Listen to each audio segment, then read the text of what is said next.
Hey guys, thanks for watching. Before we get started, make sure to subscribe here to Fino Boxing and follow us at all our social media platforms at Fino Boxing, and my personal one is at Adriana_sports. Enjoy. Oh, You have that connect with Matchroom and Eddie Hearn. Has he mentioned to you any idea of when boxing can return?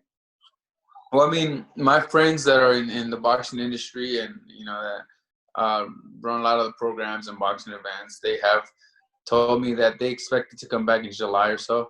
Uh, that was about 3 weeks ago. I mean, I'm good friends with Eddie. I'm good friends with a lot of great people, and they informed me that boxing should resume in July or so. Is what they expect. I mean, but we just never know. I mean, it could be pushed back to August. You know what I mean? So, but as of now, I heard that it was in July. Well, hopefully July. I mean, But then obviously we're again, I mean, you have boxing in Nicaragua. I Tuned in on know. Yes. yeah, live.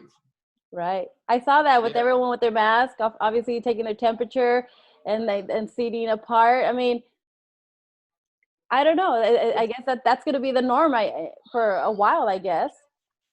Yeah, it seems that way. I mean, Nicaragua will continue to have boxing shows, and I believe one other place is thinking about having a boxing show soon.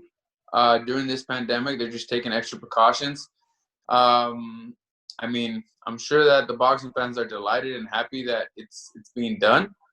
Um, I don't know how safe it can or is, but the good thing is that they're taking extra precautions. They're testing everyone before they get in, even into the venue. I mean, Chocolatito Gonzalez was at one of the shows, and they tested him before coming in. Oh, actually, I think they sprayed him down. You know what I mean? They make sure to take extra precautions as every event goes on. But it's still Right. risky. You just never know. I mean, it's some people might be for, other people might be against it. Have all the knowledge they need to make sure that it turns out as a safe show. I mean, I believe that I read an article that says that between every person that will be sitting in a seat, the next person next to you has to be in the other seat with the other person. So not all seats are available. They need to keep a certain distance between one another. Right. I mean, it's obviously we'll see in the next coming weeks or months how all that works out. I mean, we hear about some sports going on without fans.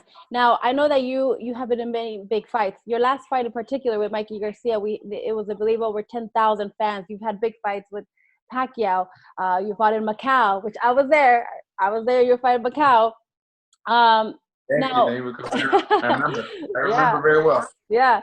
Now, so you're used to big crowds in your fights, and with the possibility of having maybe a fight with scattered crowds, but also the possibility of having no fans. Are you willing to fight with no fans in the arena?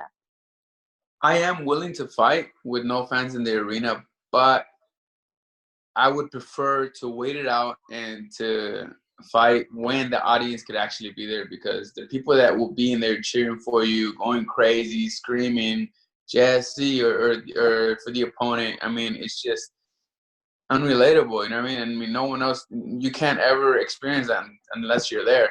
So I would say that I would prefer to wait it out, and I'm sure that it will be under control very soon.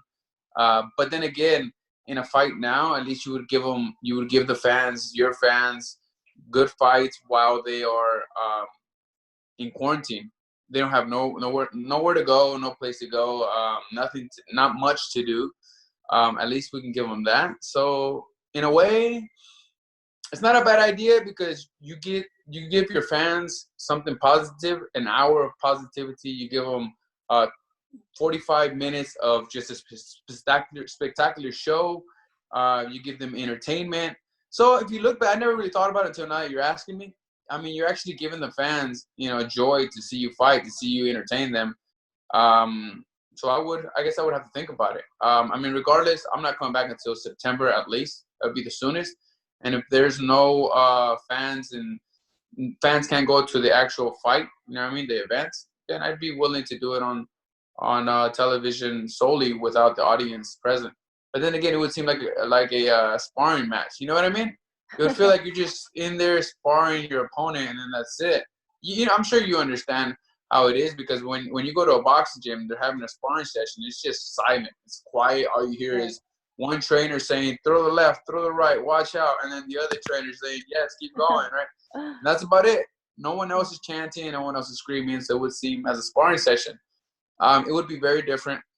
I heard Teofimo. I'm not sure if I'm incorrect, but I read an article where it says Teofimo says that he wouldn't like to fight Lomachenko under no audience.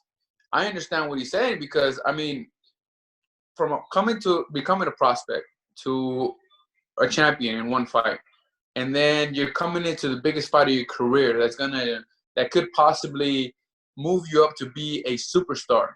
You want your fans there. You want your fans present for them, but not only for them, for him, for the fighter, because the fighter wants to experience the full joy of an actual fight, which is the audience screaming for you. They give you the victory, you know, and they mention your name. You come up with the 2 belts, and everyone is going crazy. Everyone is screaming for you. So I understand his point of view. And he's young. He wants to experience. He wants to live it. I guess, you know, everyone else should understand where he's coming from. You know what I mean? It's a lifelong goal that he had, that he accomplished, and I'm sure he envisioned it over and over in his head, and he just wants to live it.